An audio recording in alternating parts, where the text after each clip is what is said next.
Hey y'all, it's Heel Heat time. Hi everybody and welcome to Heel Heat. My name is George Coles and this is a Heel Heat Top 10. The topic of this Top 10? Top 10 Four Horsemen. Now we all are familiar with the legendary Four Horsemen. Over the years there have been several incarnations and several members. This is my opinion on the top 10. Number 10, Dean Malenko. A horseman towards the end of the run of the Four Horsemen. Probably would have been higher if he had a little bit longer stay in the group. He's a perfect fit for him. He fit perfectly what a horseman should be. He exemplified that in and outside of the ring. Again, he was a little bit hampered by the time he got to be a horseman, when the horsemen were winding down and Eric Bischoff didn't want to use him at all. Now, our number 9 was probably towards one of the high periods of the Four Horsemen, and that's Sid Vicious. You might know him as Psycho Sid, Sid Justice, but at that time going as Sid Vicious. He was right when the Horsemen needed a big, powerful guy. He was that guy. He was involved in some of the best angles in the Horseman history. The match with Sting where they have Barry Windham as a fake Sting. Just a solid addition. Solid match. A guy that probably shouldn't have fit in as a Four Horseman, but worked very well. Now our number 8, Double Force, is the loose cannon Brian Pillman. Brian Pillman gave us, in the beginning of it, he was your typical horseman. By the end of his Horseman run, he gave us a new twist on the Four Horsemen. And probably the guy that was most intriguing by the end of his run as a Four Horseman was Pillman. And that's when he started really doing the stuff with the loose cannon gimmick and becoming just what he would eventually be remembered in history as. One of the great underrated wrestlers in the history of the business. Just a good all-around talent. Fit perfectly. Like I said, he put a new twist on what it is to be a Four Horseman, and he did the job very well.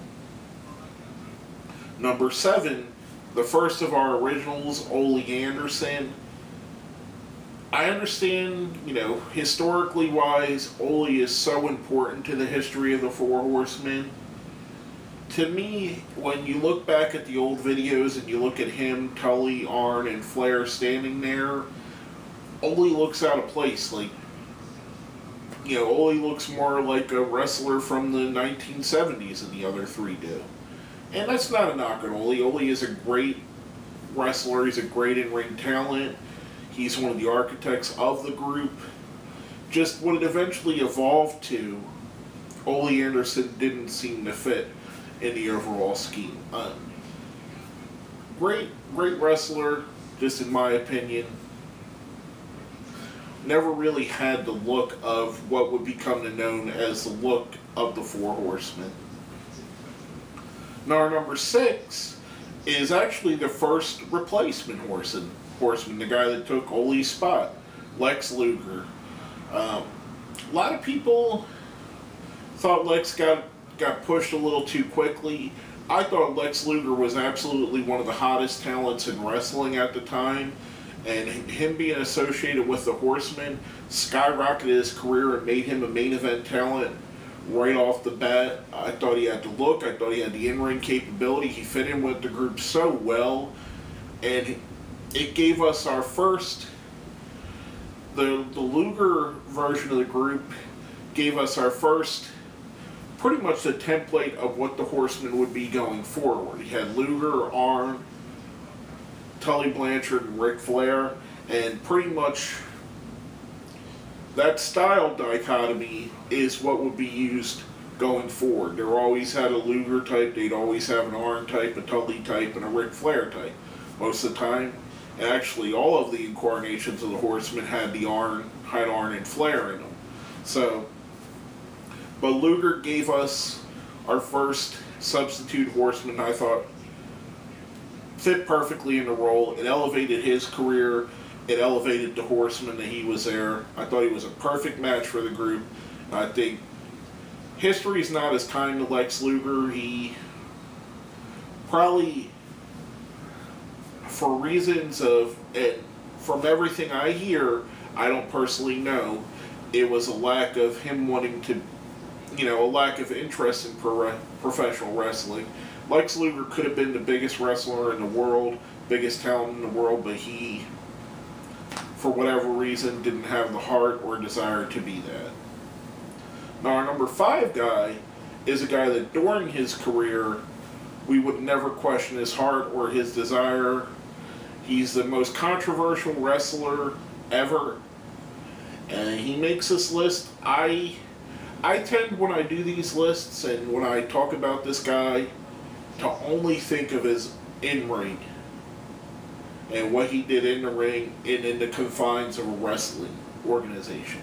And that's Chris Benoit. Chris Benoit, with his runs as a Four Horsemen, absolutely fit the group. He fit into the role that Tully Blanchard had in the past before him. He was kind of a hybrid between the Tully Blanchard role and the Arn Anderson role. Probably a little bit more Anderson than Blanchard, but he was a guy that was as technically sound and as technically gifted as any other wrestler's ever been in the professional wrestling world. He perfectly fit as a horseman.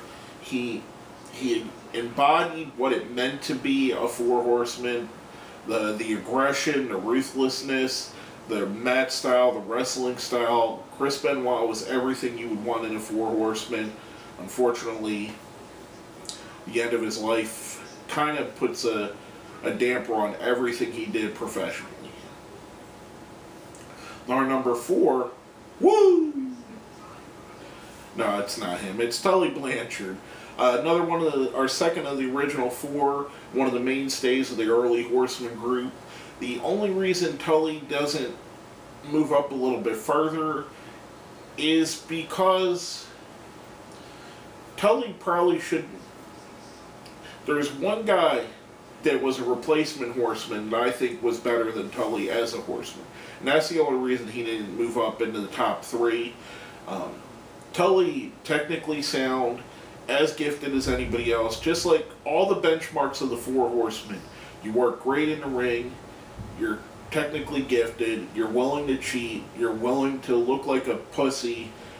Tully Blanchard played the cowardly heel role as good as anybody in the NWA at the time, in Jim Crockett Promotions and in WCW, as good as anybody, on par with the leader, Ric Flair.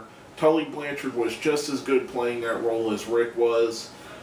Tully, again, much like Chris Benoit, much like Brian Pillman, Benoit for obvious reasons, Pillman for lesser reasons, isn't looked upon as favorably in history as probably he should be. It shouldn't have took a Four Horsemen introduction into the WWE Hall of Fame for Tully Blanchard to be part of the WWE Hall of Fame. He's a Hall of Famer, Horseman or not. Even if you take the Horseman portion of his career away, he's still a Hall of Famer and a Hall of Fame talent. One of the all-time greats, in my opinion, Tully Blanchard. Now, our number 3, this is the highest that any replacement Horseman, aka non-original member, ranks, and that's Barry Windham. I talked about it with Lex Luger, how he was the first replacement, and he was the first guy that really the group started to, in my opinion, grow and become bigger than what it was, even what it was with Ole and Arn and Tully and Flair. Barry Windham, when he came into the group, the grouping of Tully Blanchard, Barry Windham, Arn Anderson, and Ric Flair is the greatest Four Horsemen grouping there ever is, and ever will be. There's a reason that this is the 4 that they selected to represent when they put them in the Hall of Fame.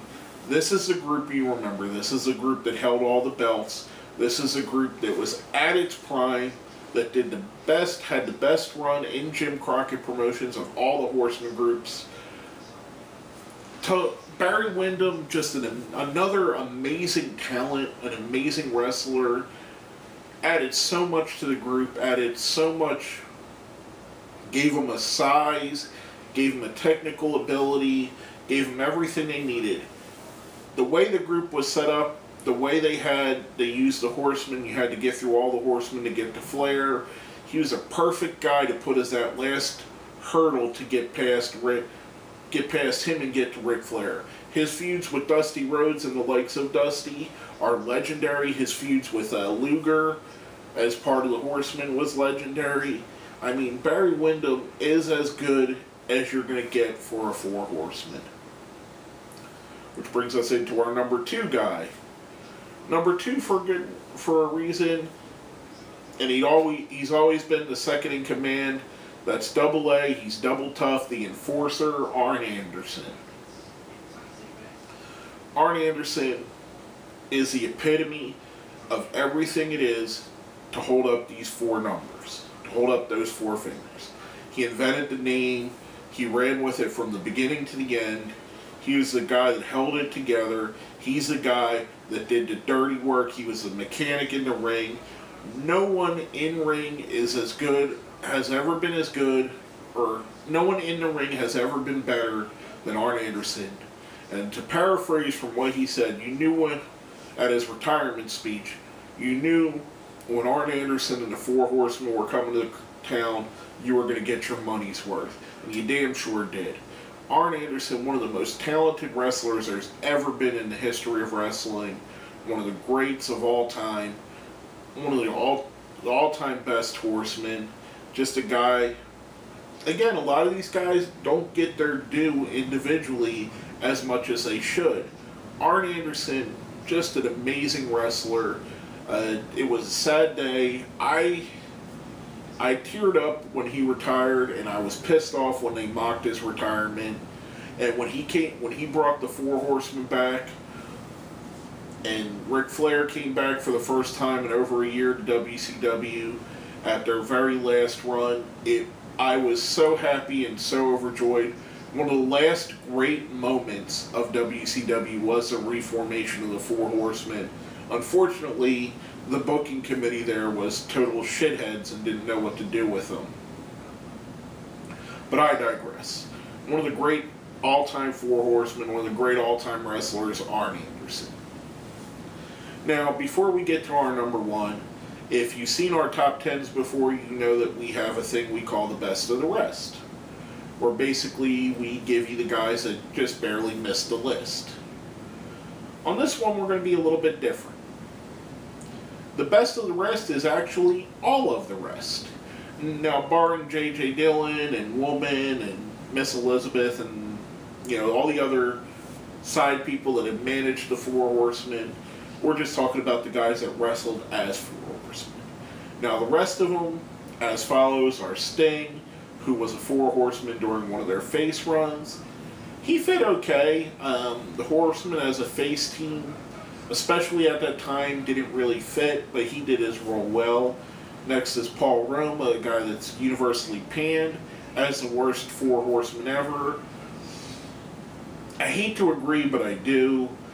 He is probably the worst person that was ever selected to be a Four Horseman. Roma in the ring was very, very good.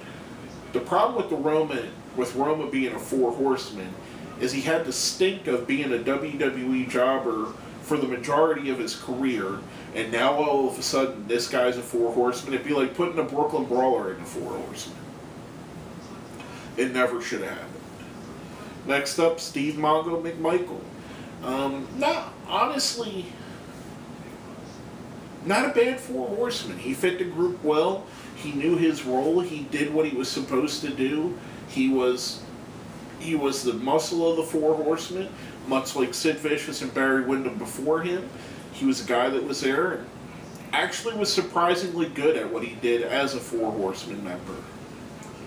Next up, Double J, Jeff Jarrett. He only ran with the Horsemen for a little while. I thought he could have been a good Four Horseman. I thought he made a great addition to the group. Unfortunately, he was part of a gimmick and part of a storyline, much like our next guy that probably has the shortest reign as a Horseman there ever was. That's Kurt Hennig. a guy that was given Arn Anderson's spot and then turned on the group. Maybe, I think it was less than a month later. I understand the angle they did, and I understand how hot it was of an angle. The problem with it is that they never used this to build more than that. There could have been so much more they did with the Four Horsemen and the NWO, but they didn't, unfortunately. Now, before we get into our number one, if you have any comments, if you think we put somebody up too high, put somebody down too low, if you think somebody from our best of the rest should have been in the top 10, let us know what you think. Hit us up on Facebook, hit us up on Twitter, put it down where? Down in the comments. And while you're doing that, hit like and share, please. And last but not least, our number one Four Horsemen, the guy I've mentioned several times already, the guy that if you're haven't crawled out from under a rock, you should know who the number one guy is, either by process of elimination, or you should have probably known coming into this, and that's the Nature Boy Ric Flair, the most decorated world champion of all time, easily one of the 3 or 4 greatest in-ring wrestlers that's ever been involved in professional wrestling. There is not a wrestler in the world that he has not influenced in one way or another, either directly or indirectly. Probably, sorry about that.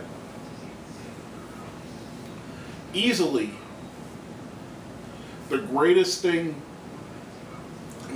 wrestler to ever come out of Jim Crockett Promotions, the greatest wrestler to ever wrestle in WCW, the flagship of Jim Crockett and WCW. A lot of people say Sting, but there is no Sting without Ric Flair.